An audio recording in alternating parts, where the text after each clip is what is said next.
बिस्मिल्लाहिर्रहमानिर्रहीम।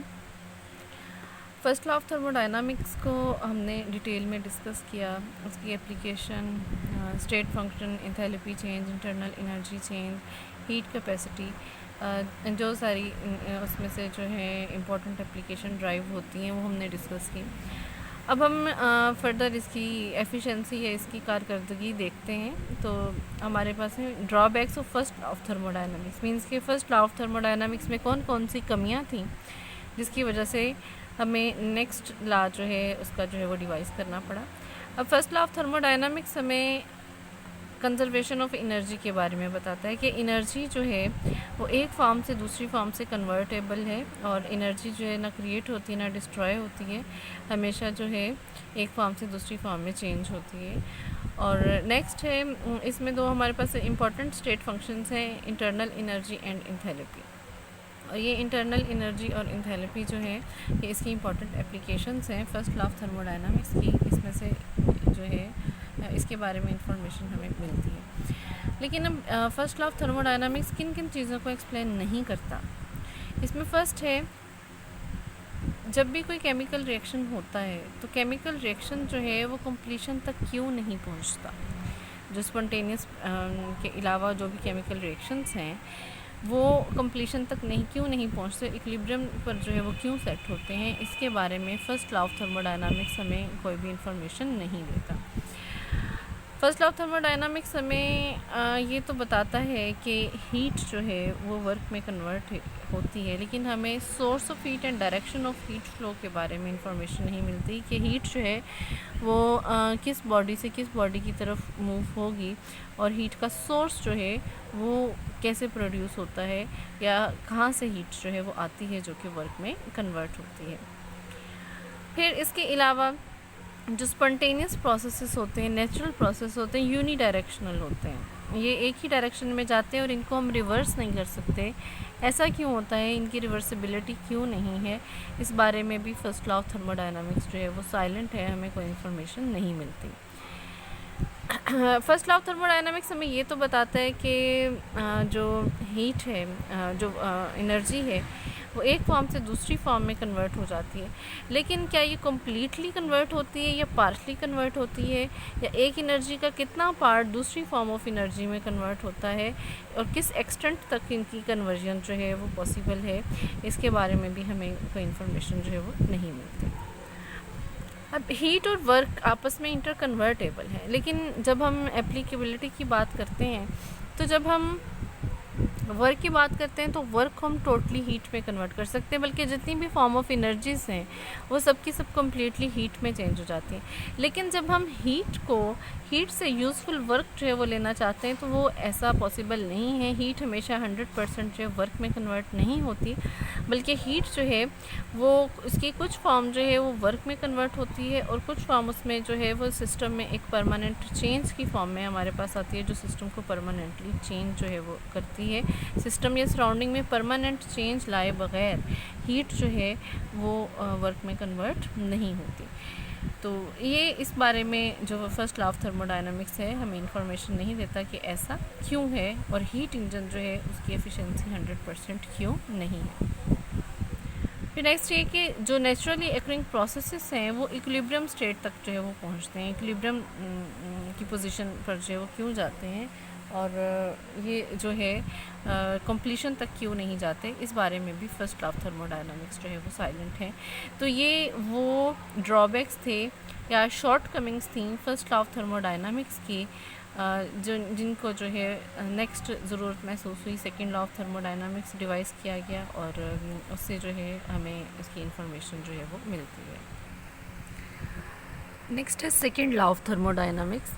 Second law of thermodynamics हमारे पास जो है जो कन्वर्जन ऑफ हीट है इनटू वर्क, उसकी प्रैक्टिबिलिटी और उसका जो मैकेनिज़्म है उसको डिस्क्राइब करता है। तो ये हमारे पास अगेन कोई हमारे पास इसकी जो है वो थ्योरी या कोई जो है सॉलिड ग्राउंड्स नहीं है जिसकी बेस पे इसको डिफ़ाइन किया गया। ये हमारे पास जो है हीट इंजन जो है उसकी वर्किंग को डिस्क्राइब करता है। तो डिफरेंट साइंटिस्ट ने डिफरेंट वेज में इसको डिस्क्राइब किया है। तो सबसे पहले हम देखते हैं क्लॉसियस की स्टेटमेंट है It is impossible for a self-acting machine to convey heat from a body at low temperature to body at high temperature without expenditure of energy. ये डायरेक्शन ऑफ हीट फ्लो के बारे में हमें बताता है. इसके अकॉर्डिंगली हमारे कोई भी सेल्फ एक्टिंग मशीन ऐसी नहीं है जो लो टेम्परेचर बॉडी से हीट लेके हाई टेम्परेचर बॉडी को दे. मीन्स कि जो हीट की डायरेक्शन है वो हमेशा हाई टेम्परेचर बॉडी से लो टेम्परेचर बॉडी की तरफ होगी. और अगर इसका कन्वर्स करना हो, अगर लो टेम्परेचर बॉडी से हीट को हाई टेम्परेचर बॉडी की तरफ लेके जाना हो तो ऐसा सिर्फ एनर्जी के एक्सपेंडिचर के साथ पॉसिबल है. एनर्जी के एक्सपेंडिचर के अलावा ऐसा पॉसिबल नहीं है. तो ये थी क्लॉसियस की स्टेटमेंट जो कि डायरेक्शन ऑफ हीट फ्लो के बारे में हमें बताता है. नेक्स्ट है Lord Kelvin statement. According to Lord Kelvin, it is impossible to construct a heat engine operating in cycle which can convert heat into equivalent amount of work without leaving changes in the working system.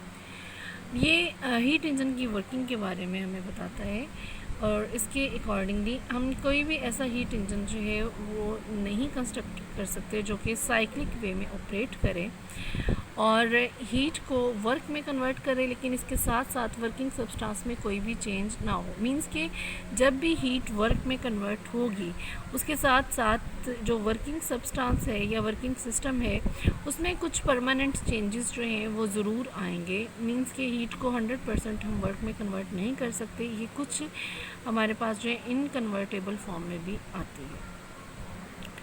फिर third statement है इसकी, all the natural and spontaneous processes takes place in one directional and cannot be reversible.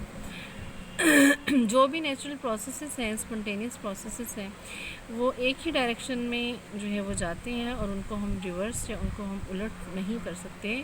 तो natural process की एक ही direction है जिस direction में वो कंप्लीशन की तरफ या इक्विलिब्रियम की तरफ जो है वो पहुँचते हैं. फिर इसके बाद इसकी नेक्स्ट हमारे पास जो है वो स्टेटमेंट है, there exist a state function S called entropy. अब ये एक न्यू स्टेट फंक्शन एंट्रोपी को डिस्क्राइब करता है. Entropy of the universe remains constant in a reversible process but it increase in irreversible process. अब पीछे जो हमने एक permanent change in the working substance और इन दी सिस्टम की बात की है, ये उसको डिस्क्राइब करता है कि एक और हमारे पास स्टेट फंक्शन है एस, एंट्रोपी कहलाती है और ये मेजर ऑफ डिसऑर्डरनेस है, या हम ये कह सकते हैं या हमारे पास ये वो फॉर्म ऑफ एनर्जी है जो कि हीट से जो है वर्क में कन्वर्ट नहीं हो सकती. तो उसके अकॉर्डिंगली कि यूनिवर्स की एंट्रोपी हमेशा जो है वो कांस्टेंट रहती है रिवर्सिबल प्रोसेसेस में. जो प्रोसेस रिवर्सिबल हैं उनमें हमेशा एंट्रोपी कांस्टेंट रहेगी, लेकिन जो इरिवर्सिबल प्रोसेसेस हैं उनमें एंट्रोपी हमेशा जो है वो इंक्रीज़ होती है और मैक्सिमम वैल्यू तक पहुंचती है. मीन्स कि किसी भी सिस्टम यूनिवर्स की एंट्रोपी जो है वो किसी भी नेचुरल प्रोसेस में जो है वो कांस्टेंट रहेगी या इंक्रीज़ होगी, ये डिक्रीज़ नहीं होती. नेक्स्ट हम देखते हैं कि सेकेंड लॉ ऑफ थर्मोडायनामिक्स जो है इसे हम कहाँ कहाँ पर अप्लाई जो है कर सकते हैं. सेकेंड लॉ ऑफ थर्मोडायनामिक्स वो तकरीबन शॉर्टकमिंग्स जो है उन्हें पूरा करता है जो कि फर्स्ट लॉ ऑफ थर्मोडायनामिक्स में थी. अब इसमें जो सबसे मेन इशू था वो था डायरेक्शन ऑफ हीट का. तो ये डायरेक्शन ऑफ हीट को हमें डिस्क्राइब करता है कि हीट हमेशा जो है हाई टेम्परेचर से लो टेम्परेचर की तरफ जो है वो ट्रांसफ़र होती है और इसके अलावा जो है ये ट्रांसफ़र नहीं होती. फिर नेक्स्ट है ये हमें हेल्प आउट करता है कि कोई प्रोसेस या केमिकल रिएक्शन जो है वो स्पॉन्टेनियस है या नहीं है. ये प्रोसेस जो है ऑटोमेटिकली कंप्लीशन तक पहुंचेगा या नहीं पहुंचेगा. इसी तरह से ये हमें इक्विलिब्रियम कंडीशंस के बारे में इंफॉर्मेशन प्रोवाइड करता है कि इक्विलिब्रियम कंडीशंस क्या हैं और उन तक किस तरह से जो है वो रीच किया जा सकता है. Maximum fraction of heat can be convert into work. अब ये हमें ये भी बताता है कि किस तरह से जो है वर्क जो है हीट जो है वो वर्क में कन्वर्टेबल है और मैक्सिमम अमाउंट में हीट जो है उसे वर्क में कन्वर्ट किया जा सकता है। तो ये एप्लीकेशन है सेकेंड लॉ ऑफ थर्मोडायनामिक्स। इसकी सबसे इम्पॉर्टेंट एप्लीकेशन जो है वो कार्नट साइकिल की फॉर्म में है, जो कि हीट इंजन की वर्किंग को डिस्क्राइब करता है। ये नेक्स्ट लेक्चर में इंशाल्लाह हम इसे जो है वो डिटेल में डिस्कस करेंगे। तो ये थे फर्स्ट लॉ ऑफ थर्मोडायनामिक्स के drawbacks, second law of thermodynamics की डिफरेंट स्टेटमेंट्स और कहाँ कहाँ पर सेकेंड लॉ ऑफ थर्मोडायनामिक्स जो है वो एप्लीकेबल होता है।